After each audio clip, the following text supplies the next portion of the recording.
What is going on, No Horsing Around family? Zach Boyd back at it again. Stephen Burton. Hey, it's our Wednesday live stream, everybody. You know that. We're here every single Wednesday, 9:15 sharp, just to chop it up and hang out with you guys. And we're so excited about this one. We can celebrate an actual real deal, bona fide in-division victory, Stephen. Pretty cool. Great feeling. We're riding that super high tidal wave of emotions. We'll get into all of that, and we'll even have a little bit of a Titans talk as we get towards the end of the podcast. Yeah, I mean, I don't know about you guys, but I mean, just watching the game, we've had wins this year. We have had wins, but it's the first one, you've heard a lot of Colts people talk about it. It's the first one where you felt really good. You felt really good about a lot of the different things. There was things you could feel really bad about, 100%. But It was the first one where you're like, man, offense looked good. Offensive line looked better. There's a lot more positives than negatives to come out of the game. So you felt really good. And I mean, how could you not also just love it's a walk off to AP, right? Yeah, exactly, man. I mean, it was very, very cool. What up, Rob? Nice to see you hopping in here. Guys, this is give Rob a shout out real quick. Yeah, it was cool, man. I mean, I was there. I was screaming at the top of my lungs, Steven, if I'm being honest with you. Pretty cool moment, man, for that young kid with what was on the line to see Alec Pierce go up and grab that football and just really run that route. I mean, you can go out and make a film on how to run that route right there, one-on-one, right? I mean, on a goal ball right there. I mean, the guy was a technician. He did such a great job. Just an exciting moment and something we all needed.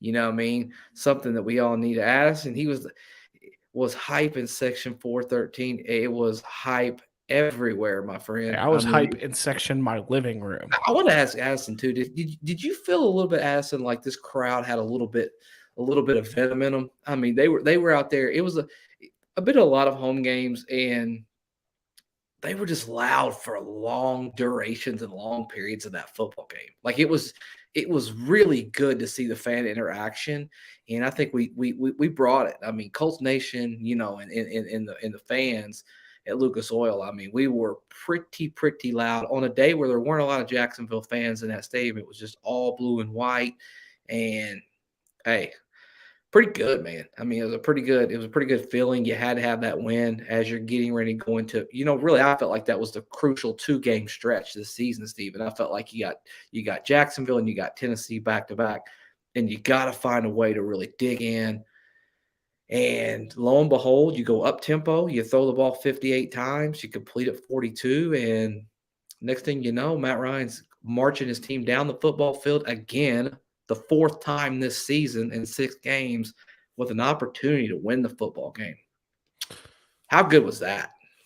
Yeah, I mean, I'd be the first to say, and I'd be interested to hear from you guys too, who are in the building. There was a lot of boos at certain points that you could audibly hear on the television, and that the announcers had no problem pointing out that there were some boos coming from the crowd early on, and there were things to question, as that them running all over the Colts defense, right?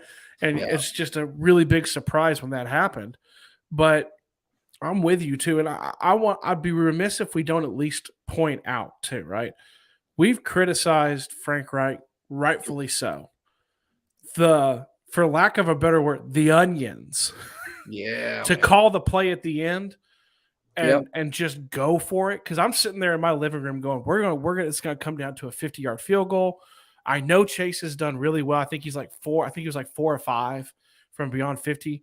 But man, it's coming down again. I'm having flashbacks of Rodrigo in Houston, and then just boom, And I'll be able to say this: my TV is about 10 seconds delayed. Oh. So all I know is I got a text from Zach going, "Whoa!"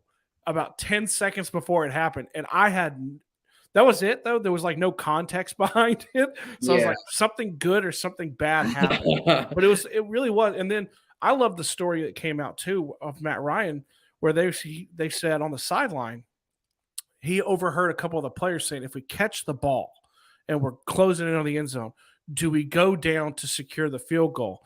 And Matt Ryan overheard him, and he basically told him to go freaking score. If you get the ball, go freaking score. Exactly. So I like that. Yeah, man, 100%. I mean, it was pretty cool. Corey Lampkins chimes in here. I don't know which player has more dog in on Pierce or Woods. Hey, I think they're both got that DAWG in them, if you ask me. Pretty good stuff. Herbside hops in and says, hey, always nice to see Herbside, a longtime fan as of last year. Week 1, he's been riding with the podcast. Pretty cool to see Herbside join in. So Herbside, thanks, my man, for hopping in. Yeah, I mean, really and truly, and we got to talk about this offensive line. They shifted this offensive line. Didn't take long. I think 2 possessions. They go out there, they bring the veteran Dennis Kelly. And one thing that you don't hear a lot about with our football team is a lot of, outward displays of, hey, I want to be on the football field. A lot of that stuff is always kept in-house. It's internal. Make no bones about it. Dennis Kelly said, I came here to play football. Like, he wants to play. He asked for the opportunity, and he got it, and he delivered. I thought he played pretty good.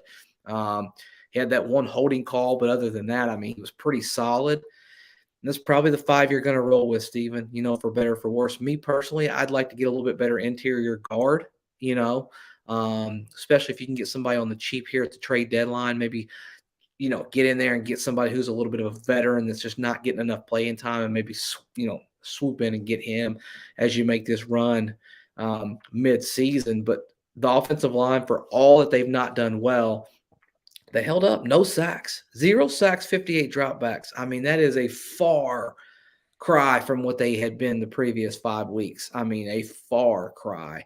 So yeah, I mean, and just like Rob had said, he alluded, they've got 2 wins back to back. Now I believe the Colts are going to beat Tennessee Titans this Sunday. Whew. And it's going to be a big Sunday.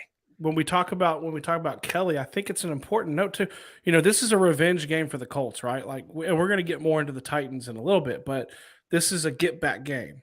And don't be confused. It's not get back from earlier this season. Titans have won 4 in a row. Yeah. Right. It's get back time period anyway. And our new left tackle is a former Titan who they cut and they let go. So don't think that, like, just like Danico wanted to stick it to the Colts last year and this year, Kelly's going to want to stick it to the Titans as well. So that's going to be interesting. And I think, and if anyone knows this, correct me in the chat. Zach, you can correct me too. I think also on those 58 dropbacks, 3 pressures. It was like 3 or 4, and that was it. And I would say the vast majority came from Pryor. I think it was a total hit. He kind of got hurried and touched 5 or 6 times total in the game, but really actual pressures. You're right. I mean, only like 3 or 4 times. They did really well. I mean, they did really, really, really well. And man, I mean, I like it. I like it that they didn't have to rely on the foot, like you mentioned earlier. Chase McLaughlin, they just went out there and they said, you know what? In this instant right now, we're going to take it. We're going to go beat this football team. We're not going to play the safe, conservative way. We're going to go out there and we're going to do what we got to do. Our man Van Kemp shouting us out. Go over there and check out that Tossing Horseshoes podcast if you guys haven't had a chance. Also, while we're right here, shout out to Bet Stamp as I hit on a parlay in game for the Colts. I went with that. Colin Granson over 17.5 yards. Matt Ryan over 20.5 completions. Evan Ingram over 2.5 catches. $275 coming my way. Pretty cool. On that little That's a unique parlay. $40 got me $275. So guys, if you haven't had a chance, go in there, put that promo code on BetStamp. It'd be a nice little feather in your cap, and it'll also help out Steven and I as well as that goes. That's no horsing around promo code right there. And we've got Tyrell who hopped in here. Colts was looking good. Tyrell, my man, you are so true. Guys, if you have not had an opportunity to join this amazing family, we get together every Wednesday night, 9:15. That's kind of our live stream. This is our family time. If you haven't had a chance to join the family, we ask you to go in there, hit that subscribe button, hit those alert buttons, be a part of it. Use your voice. You be like my man Tyrell, Herbside, Rob, Nomad's always on here. Wyatt Law does a good job. Corey Lampkins is always in these live streams. Could always be a part of this and be a part of this movement that we've started. And it's because of you we get to do these cool, awesome live streams. So, yeah, if you haven't joined this family, make sure you do that and make sure you hit that alert button so you get these alerts. So next Wednesday when we do our live stream, next Wednesday when we celebrate beating that Titans ass, you will get that alert and we will celebrate that next Wednesday at 9:15. You heard it here first. You're going to give me a hard time if I'm wrong on that, but I think we are going to. I think we're going to beat them. I think we're going to beat them. I think we are going to absolutely come out and play a different brand of football. Looks like we got a little bit healthier as well, Stephen, today. A lot of our players, Jonathan Taylor, good to see Deion Jackson practicing. Naeem seems like he's on the mend. Even had a little bit of a limited practice, a Shaq Leonard sighting. So that's exciting for this football team. We got to talk about the elephant in the room on defense. Brandon Faison. It's not an elephant. We could do a full 1 hour come on man on Brandon Faison. Guys, it's time for Isaiah Rodgers to be on the field and just be on the field. Like stop this weird split of snaps and all that stuff. It's time. It is time for Isaiah Rodgers, really probably the truest playmaker we have on the back end, to get every single one of those snaps. And the thing that really frustrates me with him is he's a small guy in stature. He's a very good tackler, man. I mean, I don't know if Stephen how close you pay attention to like those details of what he's done, but when it's time, he tackles. I will not forget, and I circled it in my notes, the way he hit Derrick Henry earlier this year. In that game, he came up willing to go ahead and do that.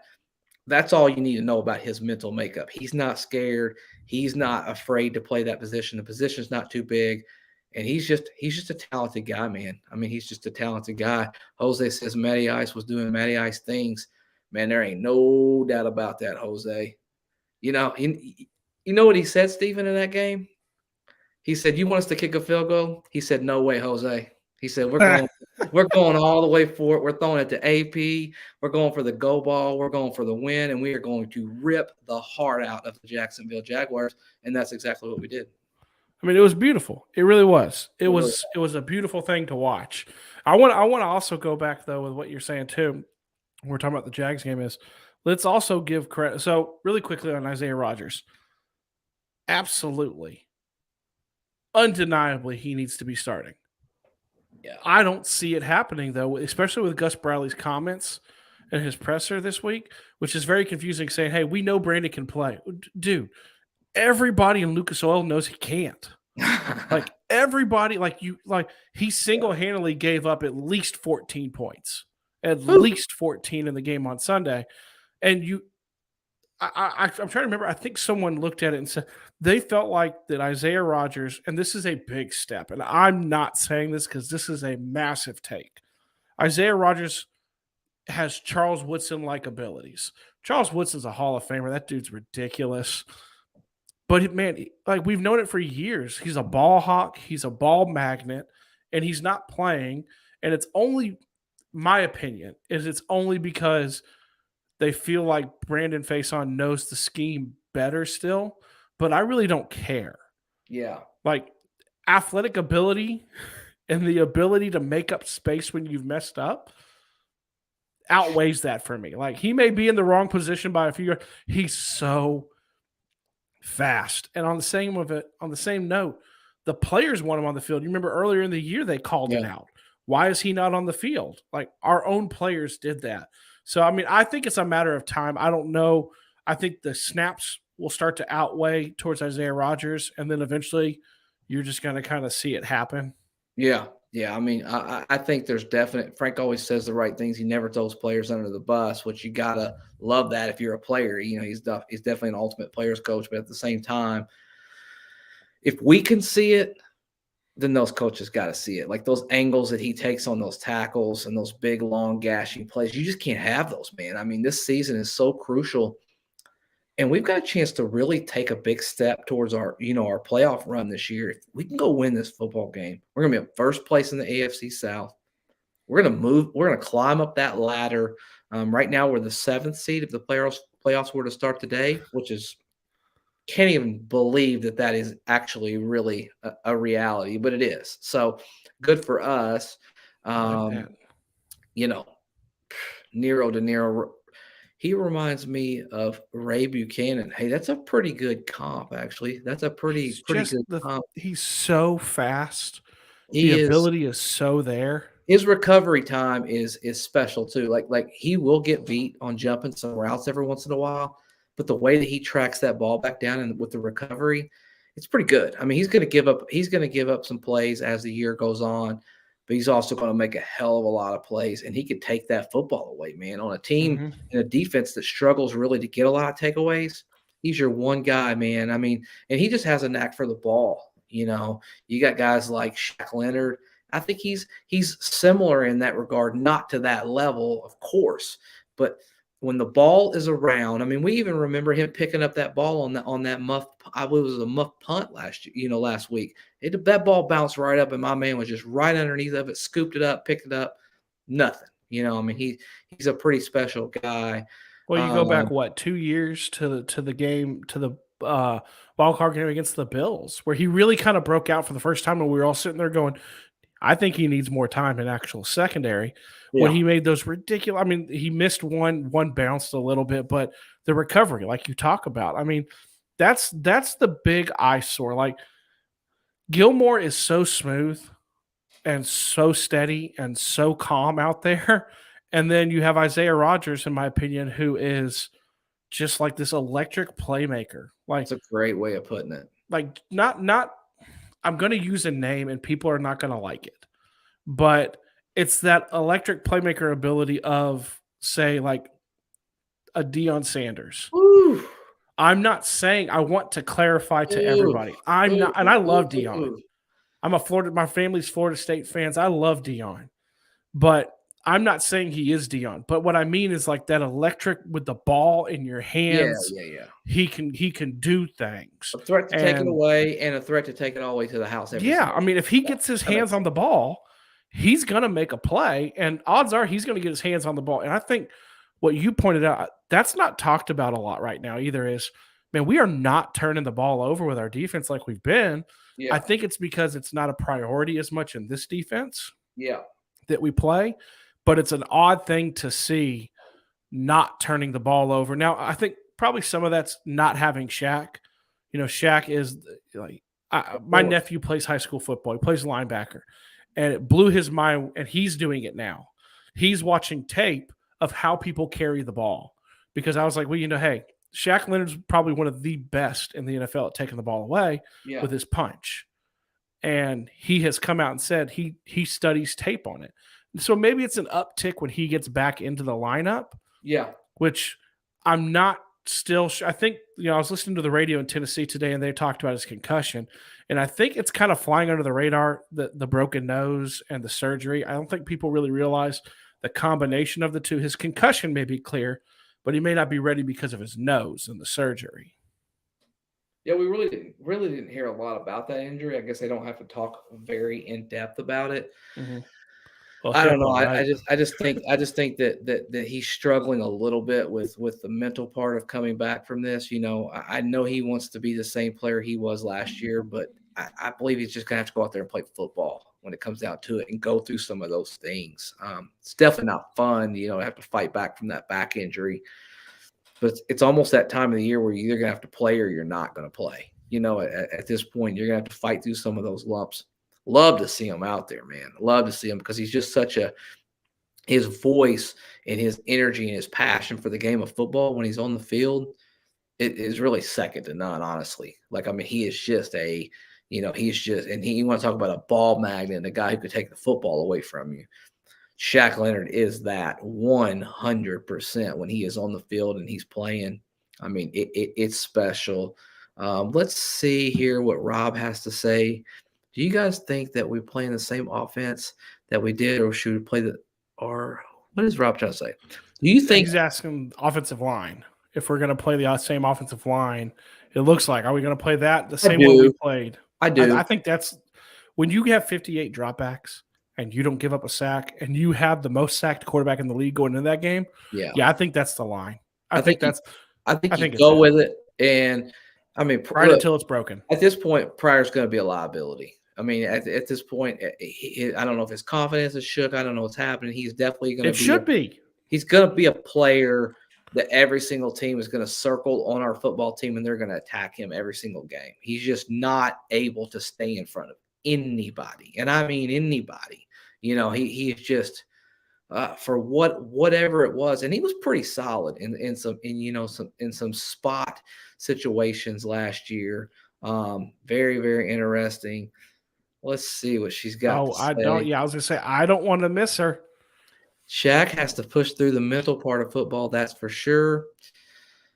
Yeah. Yeah, I think that really is what's going on. She brings up a great point. You know, First of all, shout out to my wife right there. If you guys don't know, that's my wife. She's an amazing, amazing football fan as well. She behind the camera right You now. don't want to get into a debate with Amy Boyd. I can tell you that right now because she is going to go at it and she is passionate about this football team. And her viewpoints are pretty freaking awesome. I think we're spot on. It's the mental part of it. AO's out here. By the way, AO is a family member. And if you guys haven't had an opportunity to join our family and get one of our membership, helps our show up. It does a really good job. We've got 3 different levels. We'll pop this down and then we've got level 1, $199, level 2, $299, level 3, $499. And this is just simply a support of this show. You don't have to do it. We're happy to have you no matter what. But if you guys feeling a little bit generous and say, hey, you want to help these guys out, hit us up and join the family and be part of that membership. Eventually, we're going to get into a situation where we have some exclusive stuff for all of you guys who have joined the family as well. But big shout out to AO, man. Nomad, yeah, you got it, AO. Nomad is saying, broken nose, I can't remember having one of those and breathing hampered my facial and healing gets done. Poor guy, just after one thing after another this year. It's been rough. I mean, there's no doubt about it. Let's go on here right now. We're going to have to print the T-shirts, man. It's another little Danny Pittner from Ball State, backup right guard. Hey, we're making T-shirts. We're going to get the little Dannies out, man. I mean, little Danny Pittner. Let me ask this question in the chat. Every single person who would not love to rock a little Danny T-shirt, man. Get a little Danny, get a little Cardinal up there from Ball State. Little Danny. I mean, come on, man. But I'll tell you what. Little Danny's a pretty damn good center, when it comes down to it. I'm not so sure he's a very good right guard, but I mean, he was pretty solid in filling in for Ryan Kelly. I'll tell you a hot take, Zach, about little Danny Pittner. Go ahead. He's the starting center next year. Hey. I think they move off of Kelly. I don't know. I don't think they do it. I think if Kelly gets hurt, we talked about it last week when he was injured, it would give them a reason to put Pittner in. Now, what Corey's talking about here, too, about on the unofficial depth chart, I'm not going to lie, y'all. I don't read too much into that thing at all because I feel like it's copy-pasted every week, minus a person maybe going on IR. Yeah. Or being injured or not. I mean, it's very weird. I mean, for weeks, let's look last week. They still had Pryor as the left tackle, and Raymond was the backup, and Reich had already announced that Raymond was going to be the starter. So don't read too much into when you see that because it's just they're still up in the air on who's going to play this weekend. They're still up in the air on what's going on. And I'm not going to lie, Colts do a lot of great things on social media. I think that's like a copy-paste one. Yeah. I just think it is. Before we talk about the Titans, Zach, I want to do a segue. I want to talk about this. I want to hear the support from the No Horsing Around family that's here for Jim Irsay and what he had to say yesterday. Yeah. And for those if you have been living under a rock, Jim Irsay is the first and only owner to come out and say, Dan Snyder needs to go. And I know Washington fans. I've had a couple come at me. And, I feel like the best analogy for anyone who's seen the movie 8 Mile, like it was the first thing I thought of where if you've seen it at the end of it, Eminem's rapping, right? And he does his rap and he knows the guy's going to say all this stuff about him. So he says it all first and then hands the mic to the guy. I feel like that's Irsay. Irsay's like, all my shit is out here. Go ahead. Everybody knows what I've done. You don't have dirt on me. Yeah. And the Washington fans have come out, but I want to hear like our fan, like I just want to hear the No Horsing family. Just if you even want to just drop in the chat, I'm gonna pop it up just the support because our owner, he may be kooky sometimes, but man, he is such a great owner. And even a You better can't say person, enough. man. I mean, I think the one thing that I've really come to appreciate, living in this city, seeing what he does for this city, he's a very generous man. He wants to interact. Make no mistake about it. That man wants to win football. He's passionate about it. And, here's a guy who's going to eventually have, his daughters taking over this franchise and this organization. And he wants to set them on the right path. And, kudos and applaud, to Jim for speaking up and doing his thing. Pretty cool moment. I'll be honest with you. A pretty proud moment, when it comes down to that. Daniel says, anytime anyone leaves doesn't sound copy and paste, it's awesome. All press conferences are nearly pointless. That's Hey, shout out. I love the picture, Daniel. That picture is awesome too. exactly, It's like man. Pixar. Got that fresh little close up right there. Before we get into the Titans talk, something we didn't get a chance to talk about in the live stream because it kind of happened late. Sam Ehlinger, backup quarterback for the Indianapolis Colts, QB2. Come on, how do we feel about that? How do we feel about Sam Ehlinger in the future? You guys think he's going to be a career backup? You think there's plans to do things differently with him? Very curious in the chat, and you guys let us know like you always do. What do you guys think about Sam Ehlinger? How do you feel? You feel like he's just a really good number 2? Happy to say that. I will say this on our second podcast that we ever recorded. If you guys ever want to go way back in the doldrums, I predicted Sam Ehlinger, when drafted, would beat out Jacob Eason. Stephen Burton, did that happen? It did. It did. You called. I remember the only slight off was that preseason was Ehlinger got hurt. He got And hurt. that was literally the only reason he bit. didn't beat him out. It delayed it a little bit, but It yeah, delayed it. Them out. Well, you guys want to go back far enough, and just ignore my take that I thought that was the worst pick in that entire draft for the Colts because I love Ehlinger too. Like we've done shows about him, we've done things about like what's his ceiling and where he's going to hit. Yeah, and I've been very vocal that I didn't like Nick Foles in the preseason, and I wanted Ehlinger to be QB2 pretty quickly because I felt like Foles had nothing to give anymore, really, in regards to what he could do. And then when we saw kind of the porous O-line early on, he would have been murdered in the backfield. And I read something, it may have been like Jim Irsay or somewhere around there, it's felt he's moved more now into a mentor role. So now you have, depending on what the plan is, which none of us really know, but they have Matt Ryan, who he's able to learn from on game day now. We know they have packages planned for him because they've come out and said that. Yeah. And you have Nick Foles, who's on the practice squad, who can help mentor him too. I mean, I don't know what the plan is with him. I would love to see him get some of those plays in there, like that Jacoby package, just to see. Yeah, I mean, I think it provides you a different element, and I think in the event that Matt Ryan gets hurt in the middle of a football game, you've actually got a quarterback you feel a little bit better about. And I love his mobility. We'll definitely have to see. I mean, this is definitely something that's going to be slow to go. Nathan says, he's exciting. He provides a mobile threat. I've said this since preseason. He adds flexibility to the playbook. I think the floor is a career backup. Fair enough. Love that. Let's see what Zen has because I love Zen, man. I would think a solid backup for Sam. We will look strongly at QBs in 2023. Nothing against Sam, honestly. He can be a better version of Jacoby, in my opinion. That's fair. I think you're going to hear a lot of that. Regardless, I think we need to address this quarterback position for the future, and we need to have a real plan, and we need to attack it. When it comes to that, AO, is AO a Texas Longhorn fan?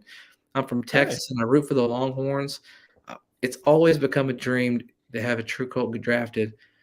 This guy is it. I mean, that's a ringing endorsement for Sam Ehlinger right there. And then Daniel says, that being said, Colts have an opportunity to draft a franchise quarterback talent. Don't hesitate. I'm probably with Daniel on that. I think you pop, man. If you get the Well, right guy. there's so much. That's the thing too with this draft. Like this draft, this next year, and we're 3-2-1. You guys, we're not getting draft talk right now, Yeah. but this draft, me and Zach have been talking about this throughout the first 6 weeks. The draft itself too is extremely loaded with Yeah. quarterback talent, and it's not top heavy. It's very loaded. It's going to say a lot of what they think, A, about Matt Ryan after this year, B, about what they think of Sam Ehlinger after this year, too, on Yeah. what they 100%. do. Do they go like the big move up or something like that? I mean, we all have people we like, and we'll get into that, but we're 3-2-1. I don't want to talk draft. Yeah, man. I mean, eventually we'll get there and we'll have plenty of time to do that. Yeah. So Oh, I guess geez. it's time to segue and get right into it. We got to beat those Titans, man. I mean, that's the elephant in the room. That's the one thing that we have not been able to do. O-line's got to play well. Defense has got to play better. I hope Rodgers is on the field quite a bit more. And, if you can get Ryan Tannehill flustered in a football game, he will turn the football over. I mean, that's just a fact. I mean, when he gets flustered, he gets to moving in the wrong way. You got to cut, the old saying, keep him in the well, because he can use his feet if he gets outside and he's got enough room. He's capable of running and extending plays and getting first downs. You put that pressure on him, though, and he's just like most quarterbacks, the mind freezes up. He throws the football out there a little bit too late, a little bit too early, throws it into double, triple coverage. Next thing you know, you've got an interception. So I think when it comes to the Titans, I'll let you take the lead and I'll kind of piggyback off of you. What are your thoughts just on this game, how we approach it, how we plan for it, and just some general expectations from you, Stephen? Well, I can say that I think it begins. I mean, it's like it always does. Defense to their offense, it begins and ends with stopping Derrick Henry, Yeah. right? Derrick Henry, the chatter around here is Derrick Henry broke the Colts' run defense, which is not true, but it begins and ends with him because if he gets going, that allows them to run play action. And that is truly what Tannehill thrives on. He thrives on the play action and being able to fake that, and receivers come open. Now, they are very limited. Yeah. We've talked about this. They are very limited at receiver, and they're more limited now because their first-round pick is on IR. Traylon Burks is not playing. He is on IR. Yeah. So you're even more limited than what you were. You have Robert Woods, who got his one and only touchdown, I think, against the Colts 2 weeks ago, right? Mm-hmm. So it begins and ends with that. On the other side of the ball, when it's our offense attacking the defense, I'm worried about two players. Okay. That's it. I'm worried about Jeffrey Simmons because the guy he's up there. When you watch him play, which living in Tennessee, you can't help but see him, but also in that division, you can't help but see him. He's up there with DeForest Buckner, with Aaron Donald as dominant defensive tackles, right? Yeah, he's pretty good. It begins and ends with him on the D-line, and then Kevin Byard just is always back there. Yeah. That safety back there. Now, I think there's a big difference for us is that I think we've said it over and over. I think we found something. We're not going to beat our heads. If Reich is truly going to do this, we're not going to beat our heads into the wall trying to run into a brick wall. Yeah. Quick passing attack. Yeah. Get the ball out, get some yards. But you've got to establish it. Like, they're going to come out and they're going to try to push, and they're going to try to push you around, and they're going to try to show that they can dominate because that's what they do. Yeah. They're kind of like they play bully ball, and that's what they're going to try to exert on the Colts in their home stadium.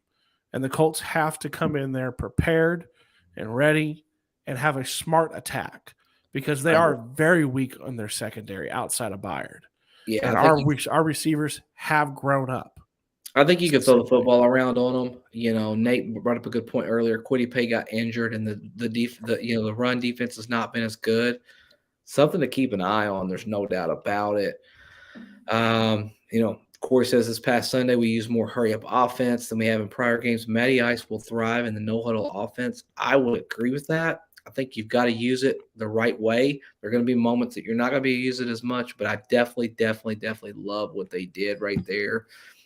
Daniel, seems like they finally found a combination of O-line to operate with. I think I think you're right. I think we're going to have to roll with it. It's not perfect at all, but I think we're definitely going to roll with it.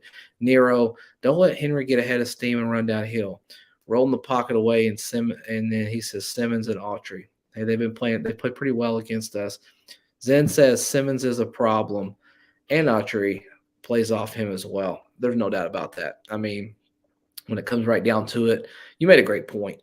You've got to stop that run game because that's their whole offense is predicated. Everything comes off of that run game.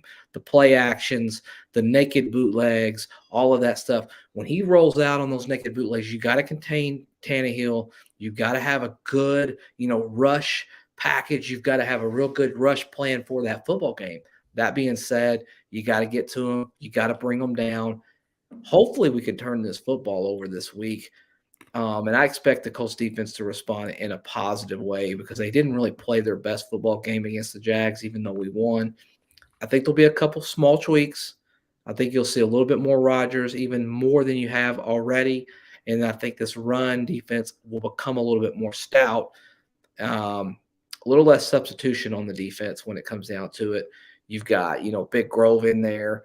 Just got to have a partner for this game, man, to get back there and stick, Derrick Henry. When you get your hands on him, you got to bring him to the ground, man. He's so good at shedding blocks when it comes down to all of that stuff. So it'll be a fun, interesting game. I think everybody knows full well on this podcast that's ever listened to this podcast, I absolutely hate the Tennessee Titans. I hate them. I hate their coach. I hate their fans. I don't even like the colors they wear, if I'm being 100% honest. Like I literally don't like anything about the football team, and I hate coming on here and not talking about us beating the Tennessee Titans. I hate that more than anything. So Steven, I just feel like this football team's got a little something going, and they got a little grit to them now. Doesn't it feel like that they've played and they've won a couple ugly games, but they found a way to kind of come together, kind of a us against the world mantra. And the Indianapolis Colts play way better when they're the underdogs versus when everybody's, got them on national TV and saying, watch out for this football team. Definitely got something going. Let's get some comments up here with Ron. Would love to see the Colts draft Aiden O'Connell from Purdue. Woo. Here's what No Purdue players. Here's what I would say, Ron. If they're drafting Aiden O'Connell, then they're probably not drafting someone in the top 10 or top 15 in this draft. At that point, I don't know. Maybe you stick with what you got and see with what you do. But I will say this, though. Aiden O'Connell, he looked pretty good, man. I mean, he's a perfect quarterback for that Purdue team, and they're going to win that side of that division, in my opinion. And I don't think his draft stock's going down. It's probably going up a little bit, But I think when you've got four people, and this is definitely not going to be a draft podcast. I'll go through that quickly. You got Hendon Hooker, you got Levis, you got obviously Stroud, you got Bryce Young. Those are your probably top four quarterbacks picked as of right now today, and then everything else kind of spins off of that when it comes to that. Yeah. One fun fact when you talk about it, like you said, not a draft podcast at all, is apparently, I don't know how you find this out, but the Colts had the most scouts at the Kentucky game over the weekend. Play with that what you will. Yeah. But they also had scouts at the Ohio State game too, is what they said. So I don't know, man. Maybe that's nobody knows anything. Yeah. Nobody knows anything when it comes to what they're thinking. But I mean, I'm with the thing with stopping the run. We're getting back to the Titans game. Is if you can stop Derrick Henry, I feel like everything stops. Last year we stopped Derrick Henry in the second game. Broke his foot. I mean, I'm not bragging or anything about stuff like that. That's horrible. I don't want anybody to actually get hurt. But they still beat us. One, we had Carson Wentz throwing left-handed passes out of the end zone. But two, they had A.J. Brown. A.J. Brown went off. They do not have an A.J. Brown this year. Trust me. Y'all will hear me say it all the time. I live in Tennessee.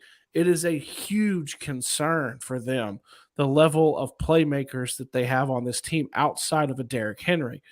They're more concerned this week, I would say, than the first meeting, because you can't not be slightly concerned when you see Matt Ryan do what he did last week, 3 touchdowns and no picks, 350 plus yards, 58 passes, and he's the second leading passer in the NFL right now. Like, yeah, I mean, I've thrown a ton of shade Matt Ryan's way. I really have, rightfully so. I feel like at times, sure. dude's playing well.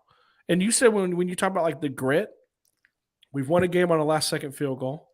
We've won a game without scoring a touchdown, and we've won a game with offensive output. Like, we've won 3 games, all in very different ways. And truthfully, you've talked about it. Rodrigo hits a field goal. We're 4-2. Yeah. You know, like that's In that's real the thing. good shape. Like, shout out to Rodrigo. He got a new job too.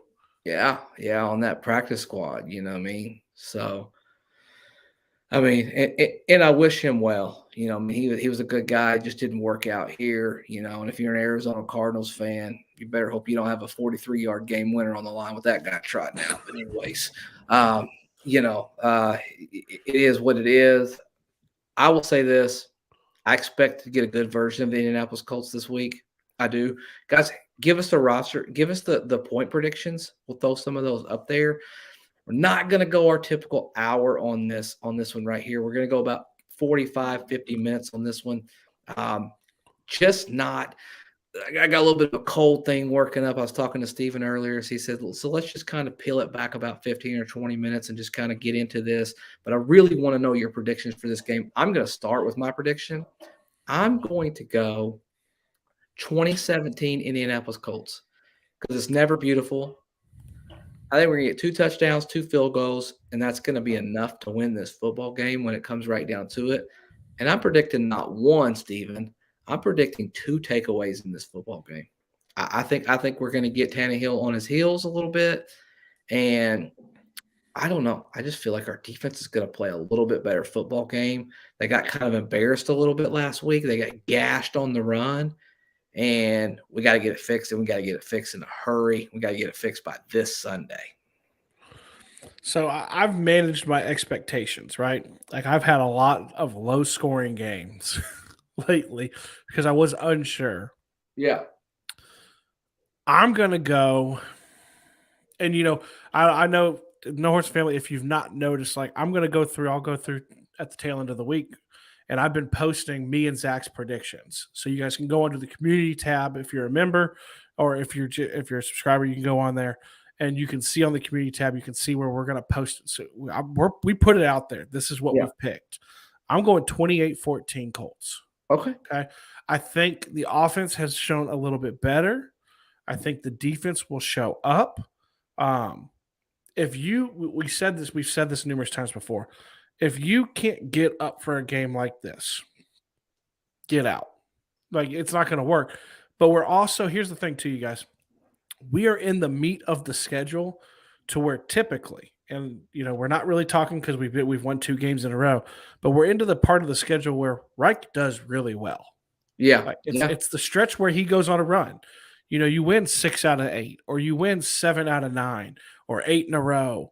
Or the one year, 12 in a row or something like that. We're into that stretch where he's found, Matt Ryan has found his groove a little bit potentially.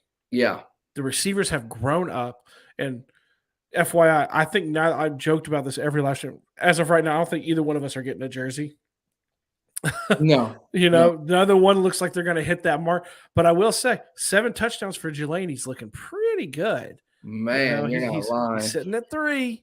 Corey Lamb, he almost had your prediction, 27-14. Pretty close. Yeah. Nomad's going to go 27-17. Nate Dogg's going to go 24-20. Hey, I'll take it. Win a road division game, however you come out of there, you just got to get that win. And that's really going to put you in a nice place to have an opportunity to go against a Washington Commanders team that's not going to have Carson Wentz, and it's basically going to he's going to continue screwing this football team as the season goes along, but got a chance to win that game as well. And if you win those 2 games, Steven, you're sitting there at 5-2-1, and you're in a pretty damn good spot at the midway point in the season. I don't know, man. I think after all of everything that's happened and all of the bad and everything, we've got a real chance if we can just go out here and win this football. It's a big if. But if we can win this football game this weekend, this Sunday, down in Nashville, got a chance to be pretty special this year. Yeah, look, Zen goes out there. He hits you with that 31-17 AO. He's 34, little double up action right there. Can Love we that. just say the feeling everyone has now too? You finally put points on the board. Man, family time's a lot different than it was 3 weeks ago. Yeah. There's a lot less pessimism. There's still worry. There's still pessimism on what's going to happen from the game, but we have more confidence because once you see it, like once you see an offense be able to actually put points on the board Yep. against, I mean, let's not joke too. It's not. I don't know how the rest of the season is going to play out, but it doesn't seem to be same old Jags, right? Yeah. They have a lot of talent. It doesn't seem to be. Peterson seems to be the right guy for that place, potentially. So it's not same old Jags. And everyone keeps talking about here. I want to say this really quickly: 3-2-1, right? 3-2-1. It's not 2-2-1-1. There's not a category for ugly win or gave away a win. Like people say it was an ugly win at Denver and we were given the win at Kansas City. You know what? 2 wins is 2 wins. I don't care how you got them. And now the team believes, I think it's important to note the team believes we can win. Like we can win no matter what. So I think that's an important thing coming into this week. Man, you gotta stop being pushed around. Exactly. Right now you're pushed around. Exactly. Shout out to Kazell for hopping on here. If you haven't joined the family, this is a great time, guys. We always tell you at the end, if you haven't joined this community, this is for you, man. It's your voice. We're just so grateful, Steve and I have the opportunity to be able to speak on your behalf and provide you this platform. Thank you so much for doing that. And we'll definitely talk about some drafting the quarterback. I definitely something that you don't want to neglect as it goes along. As we're in season, we're talking Titans, we're talking Colts, we're talking a potential huge road division game. It's going to be special, Steven. It's going to be fun. It's going to be a gritty game. Kazell says, thanks to my Colts bros. Brother, thank you so much, man, for hopping on here and taking time out of your busy evening to join us and be a part of this. Pretty cool. Nate brought up a really good point. We were talking about the draft a few weeks ago. We'll got plenty of time to talk about that as it goes on down the road. Keys to the game, I think you're going to have to find some way to establish the run on offense. On defense, you're going to have to stop their obviously their bread and butter is Derrick Henry. It all goes through him. And then I think, Steven, I think you need to find a way to have some to get the football out of that football team's hand. Get some extra possessions, be a little bit more productive in the game, whether that be via fumble, maybe that's a block punt or a kick, or an interception. You got to find a way to take the football away from this football team. And I think this week, you need to bully the bully a little bit. I've thought a lot about that as this week's going on. They have this real attitude that when they walk in, they may not be the best team, but they're going to be the toughest team. Well, this week you cannot afford to be that. We must and we have to be an absolute tough as nails football team. A7OT says we need to score. We need to do it early. We need to do it often, and we need to do it a lot. Let's say you, Steven.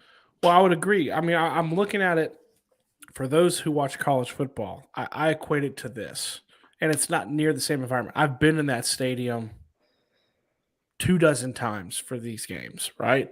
I don't know how many Colts Titans games I've been to. I can't count them, but I've been in that stadium. It's not this kind of same environment, but you need to take the air out of it very quickly. And I equate that to, for those who watch college football, Tennessee, Alabama, right? Tennessee took the air, or Alabama tried to take the air out of the building. Tennessee amped it in by getting up early. You take the air out of that building by stopping and going and scoring. Stop again and go score again. Like, take it out of there by getting up on them. Because the other part, too, is if you get up on them, they have to go away from their game plan. You cannot run Derrick Henry 35 times if you're down by 17 points. So 100%. That's what you got to do. You got to focus on it. And you've got to go into Nashville this weekend, right? And you have to get this win because you cannot go, what would it be? 3-1. Correct? Am I right? In what? In the division. No, we won division game last week. Okay, so one you can't okay. We'll say it like this because I'm getting confused with my math because of that freaking tie. We're one. We're one. You can't get swept by the Titans, right? We're one. Like you can't get swept by the Titans. That's the easier. The tie messes with me when I'm trying to look at these damn records. Exactly. AO says, "Do we score on the first drive?" Hey man, I think it's very crucial. I think we got to come out and, like Steven said, punch them in the mouth and just don't take the foot off the gas, as well as, as far as that goes. Guys, so thankful for you joining this live stream. We'll get back next Wednesday, 9:15. We're always there as we continue to put, content out. Look out for the instant reaction right after the game. That's something we really enjoy doing, interacting with you guys. Continue to light up the chat after this is over. It keeps going. You guys can continue to talk back and forth, get to know each other. And thank you so much for being a part of the family. Steven, take it away, man. Yeah, I mean, big game, big divisional game. We love family time.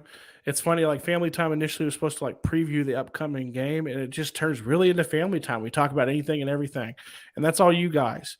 And it's because of what I'm getting ready to say that we always do this, right? It's because I love you. Zach loves you. We're out. We'll see you next time. Go Colts. Beat the Titans. All those things. See y'all. Yeah.